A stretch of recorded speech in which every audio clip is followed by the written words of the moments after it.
We want to create an environment where success is inevitable. If you come to ASU and you buy into what we're asking you to do and you give it your best effort and you do these things, you're going to be successful.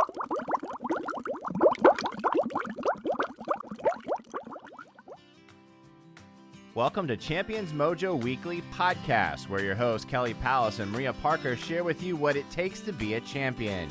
Kelly is a former Division I head swim coach, Olympic trials qualifier, and holds Masters World and National swimming records. And Maria holds world records in endurance cycling and was the overall women's winner of the world's toughest bike race, Race Across America. They'll be sharing their personal stories and wisdom, along with interviewing other champions to give you the tools you need for becoming a true champion in your own life. And now, your host, Kelly Palace. Hello, friends. Welcome to the Champions Mojo podcast. Would you like to find world-class excellence in your life and work? Well, you are in the right place, where today we are talking with a man that needs no introduction, the legendary Olympic swim coach, Bob Bowman. Bob is the renowned coach of the greatest swimmer and Olympian of all time, Michael Phelps. Together, this dynamic duo earned an unprecedented 28 Olympic medals, 23 of them gold. Bob has been the head coach of Team USA Men's Olympic Team in 2016. And since 2015, Coach Bowman is the head men's and women's swim coach at Arizona State University. Bob is also the author of the book, The Golden Rules, Finding World-Class Excellence in Your Life and Work. But before we talk with Bob, I want to say hello to my co-host, Maria Parker. Hello, Maria. Hi, Kelly. In addition to coaching, Bob's a sought-after motivational speaker and generously donates his time to charity, specifically with the Michael Phelps Foundation. Bob has a passion for helping underserved children with water safety and also the Special Olympic programs. We're in for a really special interview today, and you're no doubt going to get some Champions Mojo. I love it. Okay, so let's get to it. And now it's time for the road trip segment. Bob, great to have you here. Thank you so much for joining us. Thanks for having me, Kelly. Really appreciate your time. So, first question, if someone had told you 20 years ago that that's the resume I would be reading, what would you have said? No way. It sounds kind of crazy when you say all that stuff, but I was just a hard-knocking swim coach trying to learn how to do it. The early years, I just worked as hard as I could, was frustrated almost all the time because I wasn't getting anywhere fast enough. And I still remember a time where my biggest career goal was to have somebody qualify for the junior nationals. I thought I would never get there. That's just amazing. So if you could write a letter back to that 21-year-old self graduating from Florida State, what would you say to yourself? I would say, take a little better care of yourself. That's a great one. And be a little patient, because there's so many good things that happen in life when you just sort of let it flow. We can go back to many things in my life that have just seemed to kind of happen by coincidence, but they were really because I had put myself in an opportunity where some good things could happen. And there are some things that you just have to let happen. You can't make it happen. Right. Well, now, there's a lot of stuff online about you. Mm-hmm. A lot of it centers around Michael, of course, which is the GOAT. We love Michael. Love. But there was a great story that I had to dig down a little deeper to find it. And I wanted you to share it with our listeners because they may not have heard it. And that is the story of when you originally had a couple of guys, breaststrokers, and you were out in California. And they looked like they were going to make the team. Yeah. And then they bolted. Yeah. Can you tell that story? Yeah, I was coaching in Napa, California. And I had just taken over as the head coach of the club there. And there's Eric Wunderlich, who was a very good swimmer at the time. He had swum at University of Michigan, had come out to train. Another good swimmer from Auburn University, Ian Mull, had come out to train. And they had both had a very good year. Eric had won the Pan Pacs in Atlanta, which was his hometown, year before the Atlanta Olympics. Was the fastest American in that event. And Ian had won the World University Games and was the third IMer behind Dolan and Namesake, which is a kind of tall order, but he was in position to maybe try to do something. And, after about a year with me, they came in and said, we love the swimming here. We love the coaching, but we just can't train with these little kids. They were the only 2 guys with like an age group team. And so they went back to Michigan. Both of them actually went back to Michigan and trained. And I'm not sure exactly what happened, but I was not in a good place for a long time after that. And I had basically decided, I've worked really hard at this. I have given everything I've got. I think I could do it, but obviously if it was going to happen, it would have already happened by now, so I'm done. And I thought about going back to school. And I just basically, was going to give up coaching, or at least maybe coach part-time, go back to college, get a degree. I was interested in a lot of things, but I was interested in racehorses at the time, and I was actually going to look at maybe being a veterinarian for racehorses. So I called David Marsh at Auburn. They have a very good veterinary program there. I went down there, met with the guy, and he was going to let me be his grad assistant at Auburn, coaching distance swimmers. And then Murray Stevens from North Baltimore Aquatic Club called, and he said, well, what are you doing? And I said, well, I'm going to go back to school. And he said, well, you could go back to school in Baltimore.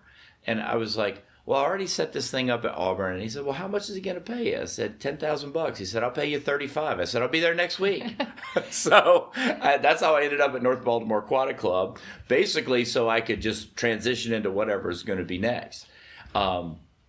And just kind of by chance, I started working with Murray and his group. I remember I got there, and 3 days later, he went to the Olympics and said, well, just coach the team until I get back. No real instructions or anything, just do it. And that really started a very long relationship with me and MBAC, and it was sort of another one of those fortuitous things where I would never have expected it to end up the way it did. I just think that particular part of your history is so inspirational, because so many of us get to that point where we're just, we're grinding, and we see something that almost happens and then it doesn't, and we think, okay, that's it. I'm going in a different direction. Right. And to know that, you've wound up at NBAC with Michael Phelps, and then your history, when I heard that part of it, I was like, rewound it, and I'm like, oh my gosh, I did not know that about you. So that is, I think one of the things, and we don't have to spend too much time on Michael, but I think one of the things that made our relationship so strong and actually made his career really good was when I first started with Michael, it was random as well. The groups just kind of got shuffled. He was in my group. Everybody knew that he was a good swimmer. And in my mind, I was coaching a group of 13, 14-year-olds, and he was 11, but he was so advanced, he had to be with them because he just couldn't swim with the regular age groupers. And so in my mind, I thought, Michael's a very fast swimmer, but he doesn't have particularly good technique. He's very undisciplined in many ways. And I'm never going to coach him down the road. So I'm going to give him the best 2 years I can while he's 11, 12, 13. And I'm going to teach him everything he needs to know to go as far as he could go. And so we started doing that. I was very tough on teaching him how to 6-speed kick and freestyle. We redid his breaststroke, overhauled his breaststroke. So there are a lot of things that I did, but I did it with the thought that, he doesn't have to like me, because in 2 years, somebody else will be coaching him to wherever he goes. And I'm going to give him every tool right now because it's the right thing to do. And as it turned out, we just ended up never leaving each other through his whole career. But we got started on a really good foundation because I wasn't thinking about, wow, this kid could win an Olympic medal. I was just like, I'd like him to do breaststroke. Yes. Yeah. And that plays into what I've heard you say over and over again is just that process. It's not the end, but what you're doing on a daily basis. Exactly. So what do you think the lesson is from that stop in California and then coming to Baltimore? Well, I don't want to get too philosophical with you, but I'd love for you to. That's why we're here. But I've done a lot of reading on this kind of stuff, and just a lot of kind of self-exploration about being a better person, trying to live better. And I did a lot of reading this summer. I read a good book called The Surrender Project by Mickey Singer that I highly recommend people read. And, I'll be the first one to say I'm not going to get into a lot of Eastern philosophy stuff, but one of the things they talk about is, live in the current moment, surrender to it. Instead of always trying to fight things and make something happen, go with the flow of the way your life is going, and you'll sort of naturally go in the direction that you're supposed to go. And, so I've talked quite a bit, to my staff or the people I'm close to about, we get to this thing and they said, we should really just go out. I was like, just surrender to the universe. What's opening up right now? I love it. This is where we should go. So I think that's part of it. That's beautiful. And that ties perfectly into my next question. Mm-hmm. So dealing with pressure, and we want to know how Bob Bowman dealt with the pressure of knowing, oh my gosh, I mean, we almost had a heart attack on the Jason Lezak final of the relay, the 100 fly. I'm first, I'm second, I'm first. Right. Just the whole thing. Mm-hmm. What got you through that run to the 8 medals and just waking up every morning and just knowing that you're walking on the balance beam for this? Well, I think it was, number one, I have the advantage of knowing that this just wasn't like a week in China. This was 12 years of Michael's career leading up to it. And we had worked step by step by step to get him to a point where he might have the opportunity to do these things. And one of the things that I think made it that week, when I think back, now it's a real pleasure. It was definitely stressful. But when we went in there, I knew he was completely prepared. There was not one more thing we could do. And then the chips just fell where they may, right? I can't determine how fast, people are going to go. Other people, I can't determine how French are going to swim their relay. I can just have him as ready as he can be. And we were there.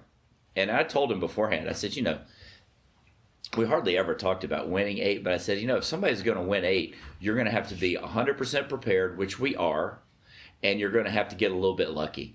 Because winning all these relays, there's just so many variables, right? And we did get lucky twice, to be honest. Yes. And after the first relay, it's funny, after the free relay, I turned to somebody, I think it was Frank Bush, and I said, well, we used up all our luck. We're going to have to do it on our own now. Because that's as lucky as you can get.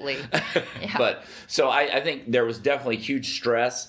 But how did you personally deal with that week? Like did you deep breathe? Did you meditate? No, I didn't. No, I worked out. I had a routine going in. Yeah, that's for sure. What we love to drill down on. I felt like I needed. Well, number one, I had to kind of be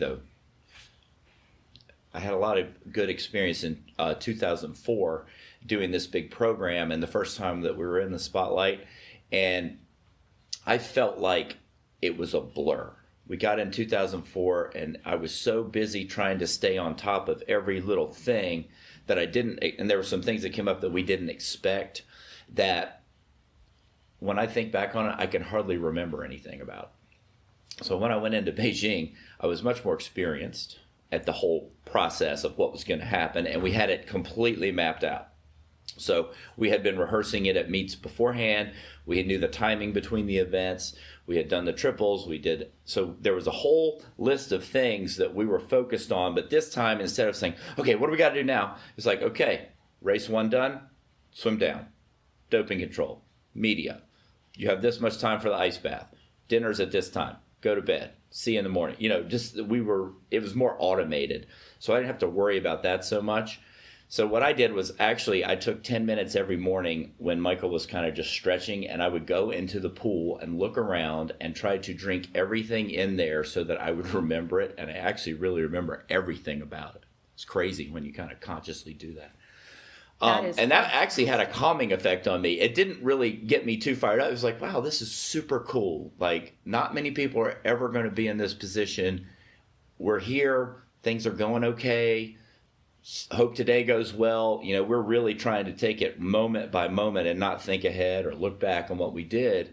So I think that also kind of, So being in the present moment. Moment. Oh, yeah. Okay. I love that. The Power of Now. That's your other book recommendation. Yes. I just read that 3 times. That ties in exactly, as I've suffered on and off with anxiety throughout my life. And that is one of the techniques that the doctors telling anxious patients is, be in your present environment. Look at the color of the walls, the sky. Exactly. So you were doing that naturally. I had a routine where, because the finals were in the morning, we would go and, take care of the main business. There was time in the afternoon. I worked out every day. What was your workout? It was usually elliptical. They had a gym there. I would alternate weights or elliptical. I try to do that at all of these meets. It really helps. And also it just keeps you from sitting around your mind just going crazy about thinking stuff. And other than that, I just tried to, we had a lot of great people on that team. Mark Schubert had been a good mentor for me, and, he was kind of helping us go through it. And just a lot of Frank Bush, a lot of Jack Bowerly, my great friends were there. So it's fun just to hang out with them, and they kind of keep things light. Eddie Reese, keep things light. He was the head men's coach. So I relied on them a little bit for that. And then, Michael was just, the thing that was the best about Beijing for me is there was kind of like almost every day there's a way that I could see that one of the lessons that I had taught Michael along the way was being used. It was the only meet we've ever been to where, we would say, okay, I'll meet you at whatever time, 7:15 in front of the dorm, and we'll go eat and then take care of our stuff. And he would always be there when I got there. And I'm usually the earliest person anyway, so he was early to everything. He had everything he needed. He never didn't have something that he, needed, his suit or something, which in the 2000 Olympics, he didn't bring his credential. He only got to the final like 30 minutes before he swam. So we grew up a lot in those years, right, trying to get all this done. And so I think that was really what good. Were some examples of lessons that you taught him that you saw come to fruition? He would, number one, we have this protocol of warming up, right? So an hour and a half, he would do his main warm-up. He would get out, dry off, kind of chill for a little bit, put his racing suit back on 30 minutes before he would get back in. And but we tried to be very exact. Like if the race was at 7:23, exactly an hour and a half before that, he would start. And sometimes he would fudge it. He would be like 5 minutes late, 5 minutes early, kind of weird. And this meet, I went over one time, he was standing over by the end of the pool. He was just standing there. And I just walked over and I said, "What's going on?" He said, "Well, I came over 3 minutes early, so I'm waiting till exactly whatever the time was to get in." So it was just like very precise. Yes. So that was one. His goggles filled up in the 200 fly. Yeah. So I had years before kind of stepped on his goggles at one meet because he left all his stuff on the floor. I was mainly annoyed that he had left it on the floor. I wasn't really thinking, okay, this is a huge life lesson, but it was the prelims of the meet. So I said, I'm just going to do it. And he came back from the prelims of that meet, and his goggles, he said, I was like, well, you did a pretty good job on that. And he said, yeah, my goggles filled up for some reason. I was like, I don't know. Well, see, great job. You know exactly what to do. So he counted strokes when he couldn't see anything, which is what we do in practice. So a lot of the things that we just did to prepare him, he actually used, and it really helped. When you come out of something like that, and I know in researching you and your philosophies that you believe deeply that you have to be emotionally engaged in your goals. Sure. So now, in 2019, what wakes Bob Bowman up? How do you come out of something like that, the highest high that a swimmer or a swim coach can possibly achieve, and have this emotional energy to go forward? When I look back at my career, somebody asked me this the other day. I was like, how long are you going to do this? And I said, well, I'd probably go 10 more years if I didn't have to go to swim meets. I just love practice, right? I love practice. You're the opposite of every other coach in the world. The meets are fine, but but by then it's already done. It's done in practice, right? I love that. But I love the day-to-day with these kids. And what gets me out of bed is I have a great group of athletes at Arizona State University, a great group of staff that I'd love to be around. And every day we're helping them take that, whatever their next step is. And honestly, the process is the same as getting Michael to take his next step. It's just like taking more steps. So that's what I love about it. I just love working with these young people on a daily basis. And that just is still super exciting. Super exciting. So very exciting. Arizona State University. What is the culture that you're trying to create there? It's a great question. A culture of excellence, to make it very simple. I know that sounds very cliche, but that's what we try to do. It's a culture of personal accountability. We want people. There are 5 things that I ask the kids to do every year. We have the same talk. Now the seniors know what they are, so they kind of say it with me. Number 1, we have to have honesty. Whatever we do, I'm going to be very straightforward with you. Good, bad, ugly, in between. You're never going to have to worry about where I stand. You're always going to know, and I'd like the same from you.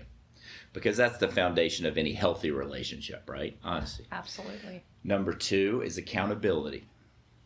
You're accountable for your swimming. You're accountable for what you do away from the pool. You're accountable for your schoolwork.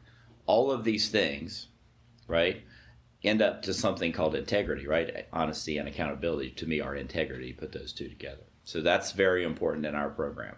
You're going to get a lot of feedback. Some of the feedback you're not going to want to hear, but that's my job. And I'm not doing my job if I don't tell you some things that you need to know but don't maybe want to know. I'd like for you to tell me some things that maybe I don't want to hear that I need to hear. Same thing. Have the difficult conversation. Kids today have a very hard time with that because it's all by text. They don't, Right. they don't get to sit face to face, but we make them do it. Right. You speak? Yeah, they have to do it in our program. They have to sit down and talk about it, which I think is a skill that everybody needs. The third one is competitiveness. I want you to be competitive in what you do. I want you to care about that aspect of it, and not in a zero-sum way. Not like you get something somebody else doesn't, but competition means striving together, right? If you look up the Latin root, make yourself better by competing in practice. And everything we do, and our kids do, they compete to see who can wad up the workout and throw it in the trash can after practice. I love that. Just make that part of your day. The next one is resiliency. It's never a straight line to success. You get knocked down all the time. The only thing that matters is that you get up and try harder, do better, learn something. So we have to be resilient. And then finally, everyone in the program has to show respect. You have to have respect for the process of what we're doing, respect for your teammates, respect for your competitors, your coaches, your parents, yourself, what you do with and to your body. There are a lot of things going on out there. And if you approach it with an attitude of respect, you're going to be the kind of person that we want you to be, the kind of athlete and student that you want to be. Beautiful. That's it. Yes. And I heard you say in one of your speeches that when you set this type of culture up, that the automatic result is success. Yeah. So I love that. Yeah, we want to create an environment where success is inevitable. If you come to ASU and you buy into what we're asking you to do and you give it your best effort and you do these things, you're going to be successful. I love it. Love it. So you mentioned some of your fellow coaches. Yeah. Were those mentors for you, or can All you of name them. any And there are other? more. Greg Troy Okay. was a huge mentor of mine. I happened to start coaching in Tallahassee, Florida, and he was the best friend of Terry Mall, another mentor of mine who was the head coach in Tallahassee. They were best friends, so we would go to meets, and I spent a lot of time around Greg, and he's definitely someone who was a kind of a rival of mine, I guess you would say. I just heard a podcast today where Simon Sinek talks about having a worthy rival, right? Someone who basically mirrors, they're very good at the things you're weak at, right? But you push each other. And I feel like Greg and I are a perfect example of that when Ryan and Michael were kind of, going into Beijing, right? Yes. Certainly worthy rivals on both sides. And but he's someone I could always go to for an honest opinion, somebody that it was so great. We were just in Greensboro 2 weeks ago, for the pro swim.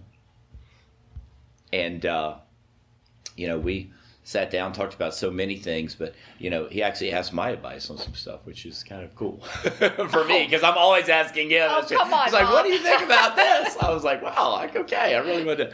But, so he's one. Obviously so many. Terry McKeever is a mentor of mine. Terry and I sort of came up at the same time. She had Natalie, I had Michael, and we both sort of kind of grew up in the national team together. And she's someone that I very much trust and value her opinions and the way, and she does her program completely differently than I do mine, which is amazing. And I think that's the great thing about our sport, right? It's the individuality and the creativity that different people have wherever they are. And they come up with something that fits their situation, their swimmers, their personalities, their strengths as coaches. And to do that and still have the similar success, I think, is one of our best things in America.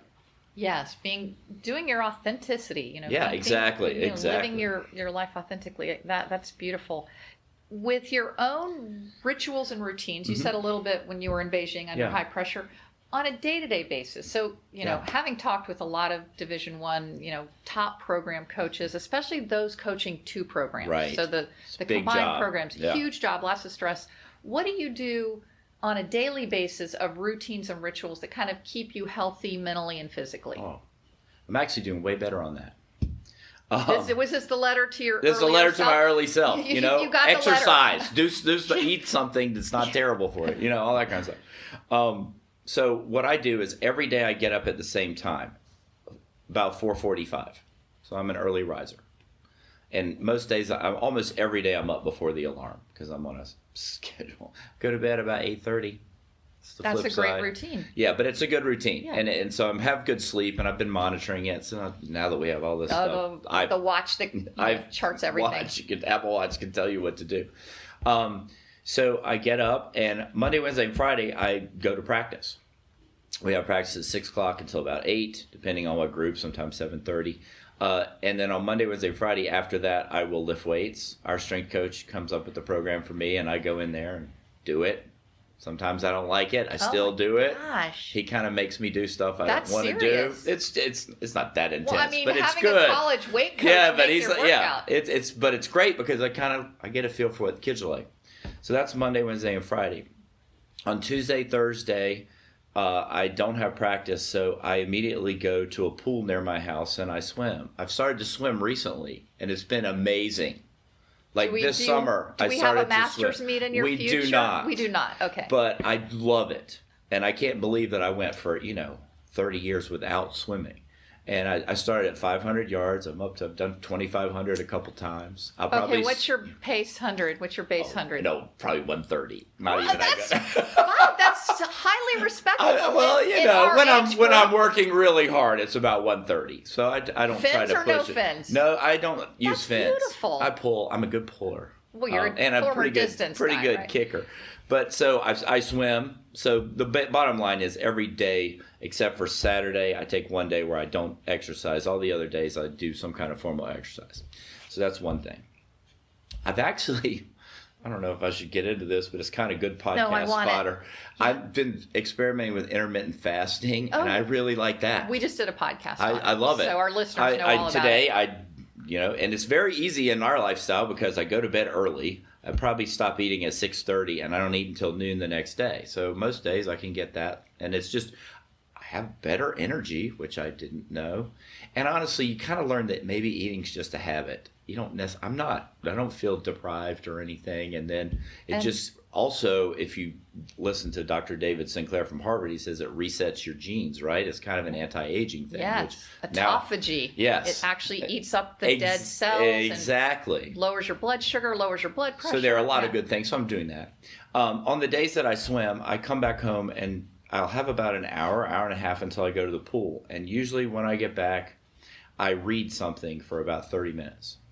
I sit in a very quiet place. I've got a great chair. I'll have my coffee.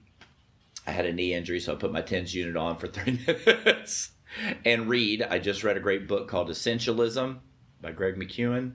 Highly recommend. Okay. But I'll do it like maybe 2 or 3 chapters at a time. I don't like to sit and read for a couple hours. So if I go like 20, 30 minutes throughout the week. And you only read, do you do audiobooks? No, I do audiobooks on planes. Yeah, I love them. Yeah. So I do But both. In your chair, you're actually... But in my chair, I'm actually reading just because it's there. So a couple times a week I'm reading. And then after that, I'm pretty much just into the day, right? So you feel good. Swimming makes me feel really good, or with lifting. Start my day, start coaching. Some days I have a pro group that comes in early, and on Tuesday, Thursday, they come in at 10, so I coach them, and then we have the college team at 2. On the double days, everybody's at 2 and 6. And then in between, there's always a million things as a coach, what to do, recruiting, everything else. So I try to do that. And then the best thing in my life, really, in the last, I guess it's 3 years now, is I will head over to Michael's house after practice. Maybe not every day, but probably 3 or 4 days during the week. And then definitely Saturdays and Sundays. And I'll play with my grandkids. Yes. And then have dinner with them, and then that's it. Go home. They know I have to leave at 7, so I can get to bed on time. Any swimming lessons in the works? There for are those some two? swimming lessons. They have a nice pool. So, yeah, and when I can work it out, usually during the college year, it's hard. But in the summer, there's a lot of good time for swimming. So we do. Yeah. Do you think we'll see Boomer in a swim meet in the next few years? I hope not.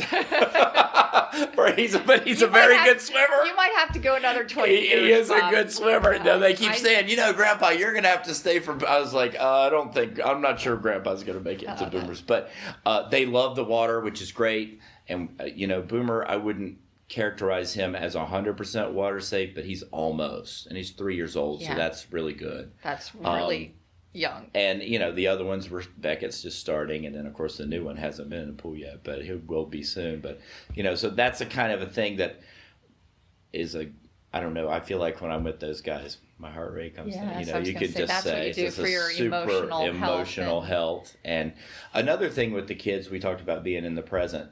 Yeah. When you're with kids that age, you're 100% present. Yeah. I'm not thinking Beautiful. about tomorrow's workout or how today went. I'm thinking about they're going to ride their bike off this curb or what, you're constantly You're with there. them. You're in the moment. Exactly. So, before I ask the last question, Sure. I want to know your thoughts on the International Swim League and pro swimming and what I think it's great. I think it's the next step in our sport. More and more people are swimming well beyond college, and it's a great, venue to do that.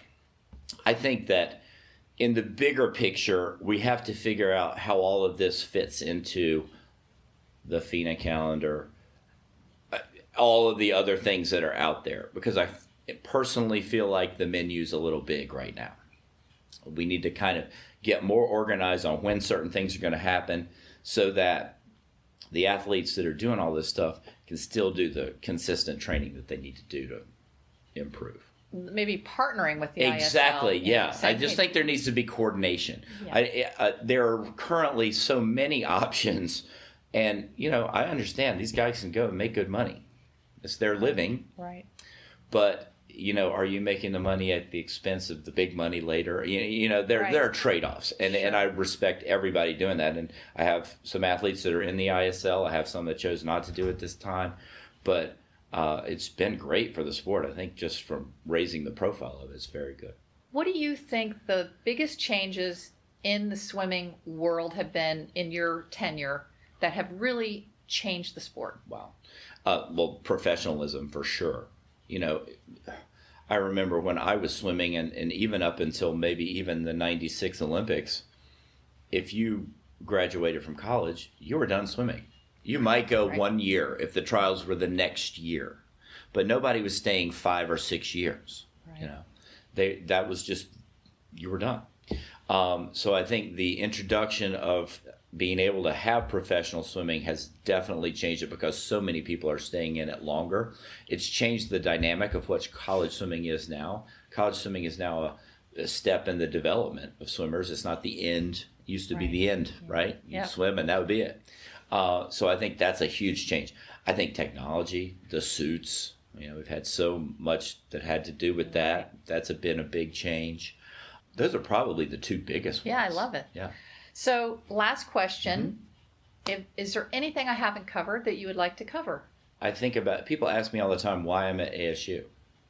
There's so many reasons. Number one, it's an amazing university, and anybody who does some research on the new direction that the ASU has taken and look at the statistics about what's going on there. It is a world-class university and a research institution, and so many things are going on that I could spend an hour talking to you about it, but I won't. But the main reason that first thing I always say is the quality of life in Arizona is better than any place I've ever been. It is just an amazing place. The desert is a beautiful place. We have access to everything. We have pro sports, we have college sports, we have shopping, we have golf, we have you name it. It's easy to get to. It's laid out in a way that you don't feel congested. It's a vibrant community, and year-round you're outside.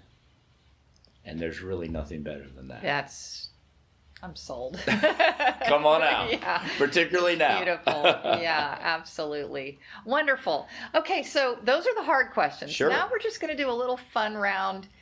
The first section is, I'm going to name some swimming terms. Oh. You just give me an adjective.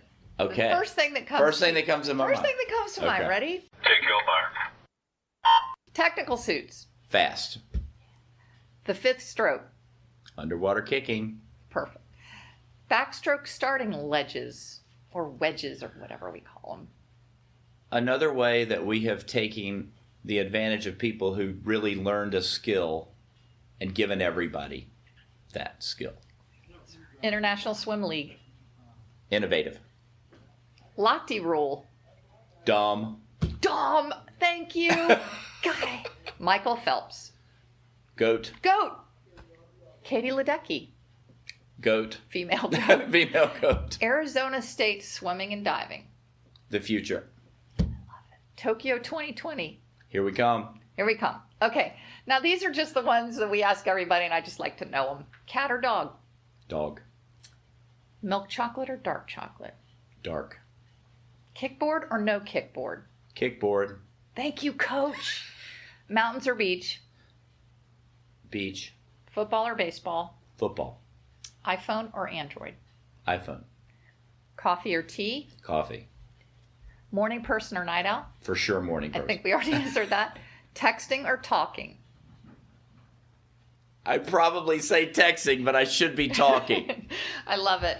Well, that is going to be a wrap. Bob, it's just been so fun. And I'm so glad that some of our listeners are going to get to know you better, because I think we hit on some things. No, this was great. Thanks for having me. Really appreciate it. All right. And best of luck to you and your teams this year. Thanks so much. So, Maria, there you have it. Bob Bowman. Yeah, amazing. That was a really amazing interview. I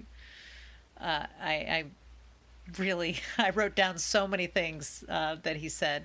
Just another incredible, mature champion who has so much to teach us. Yes, arguably the greatest swim coach of all times. Coach Bowman didn't just coach Michael Phelps. Obviously, that is, what he is known for, but he certainly has coached many, many great swimmers and is a great coach all around.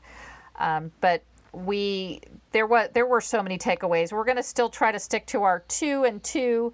And I want to start with this concept of what an amazing, long-term, dedicated, successful partnership this was with Michael Phelps and Bob Bowman.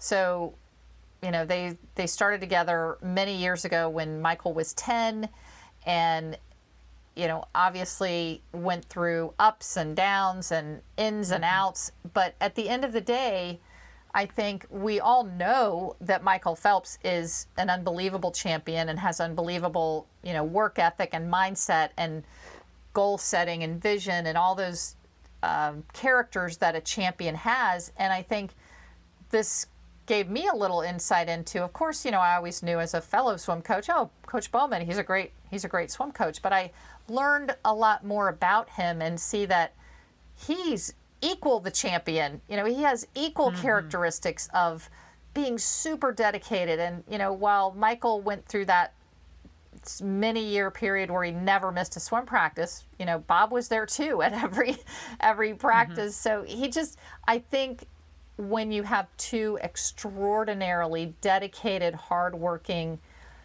champions with goals and they partner, that you get something extraordinary like we saw with 23 gold medals, 28 Olympic medals. And so for me, the initial thing, again, not, Coach Bowman isn't just Michael Phelps' coach, but it's certainly, for me, the takeaway is that the partnership that one can form if they have someone equally dedicated, equally hardworking, is you can really do extraordinary stuff. And I see that even extending into this new phase of both Michael and Bob's life of, they've gone through this amazing accomplishment, and now Michael is, a father and Bob is a grandfather. I found that so touching that, Bob refers to Michael's kids as his grandkids. And I love that this relationship is still going in a very dedicated, very successful path. And that was just really touching and a huge takeaway for me, Maria. What are your thoughts on that? I have to agree. I was very moved with Bob talking about. I didn't understand at first that the grandchildren were Michael Phelps's kids, and then I agree. Two amazing people together have created something, that's world renowned. So I love that concept of what you can do with an incredible partner. That's a great takeaway. I think he said so many things, but I think one of the things that really sort of stuck with me was this idea that he coaches his swimmers so that they're better than they have to be come game day, come Olympics, he creates, a culture of excellence, or what he says, he creates an environment where success is inevitable. that's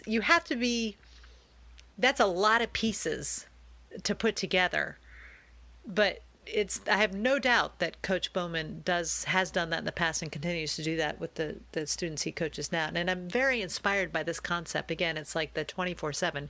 You're always training.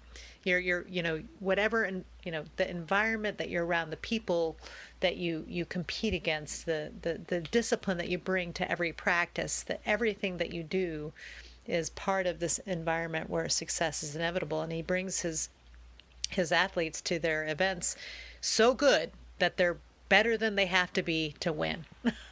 And his description of the Beijing Olympics is like they had gone through it. It was clockwork. They had done everything and they knew exactly where they needed to be so that success was inevitable. So that was, I thought, an amazing and mature, I don't know, just this is a wise man who knows how to create these pieces to put together this kind of environment. Absolutely, yes. And if you listeners want to break down the details of that, he does go into the 5 steps for the culture of his team. Under, I think he started it with personal accountability, and that, his swimmers know that it creates that success is inevitable. Yeah. So I love that. Yeah. My second thing that I thought it's just a technique of champions, and we can all use it in everyday life, but staying in the present moment. I was so curious as to how Bob got through the pressure of 1 gold, 2 golds, 3 golds, 4 gold, in between each gold medal at the Beijing Olympics. What was he doing? And he said he would walk out and just try to soak in and be in the moment. There's the light glistening off the water, and that's what the mural looks like. And he was really just trying to be in the present moment. And I think that is just a huge characteristic of a champion. Obviously Bob's a champion, and that he was present in the moment. It's a very simple thing, but one that I know I'm going to take away and use in my life when I could be spinning out of control and just try to, hey, what do these trees look like? What am I smelling? What am I feeling? What am I seeing? And what am I hearing? And I really, really liked that one. Yeah, he was very intentional about it. I loved how he said he took 10 minutes every day just to say, I'm going to remember this. And I thought about that yesterday when I was with my family, and I thought, I want to just remember this moment, because sometimes if you're not intentional, you don't. And so I thought I love that. We seem to come up with that again and again with these champions, the being in the present. Yes. Very good. So what was your second one, Maria? Well, I was very inspired by Bob's sort of culture that he's created for himself of lifelong learning and lifelong getting better.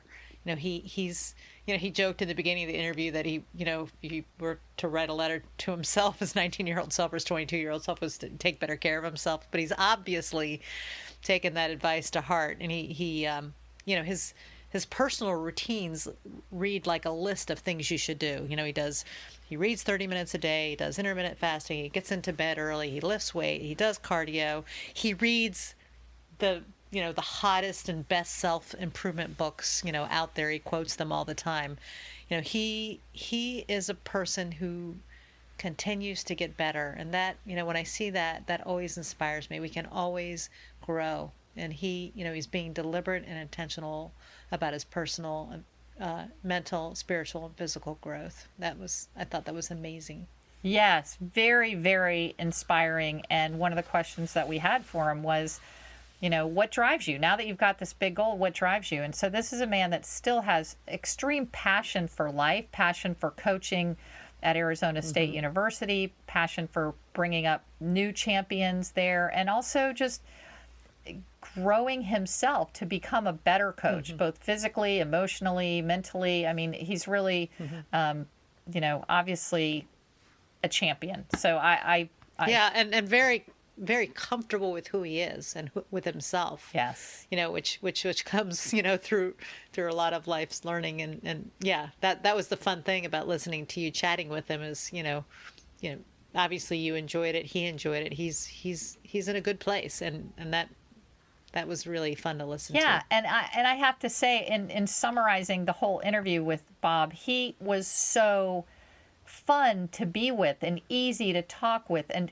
humble. My gosh. I mean, with this guy's resume, you would think he could be, a stick in the mud. He was really just engaging, great energy, very open, just in a good mood, and I caught him in the middle of a swim meet. So it's not like, that's amazing. I didn't run into him at a spa retreat and, at Sandals Resort, he was happily doing his job. He was happily doing his job. And that was just, I don't know what I expected. I didn't really have any expectations, but it was such a pleasure and joy to be around this guy. I can see, I know he has a tough side as a coach on the deck, but I think I've seen little clips. Yes, he's tough. Yeah, I would probably enjoy swimming for him if he at least had the personality that he had with me in the interview.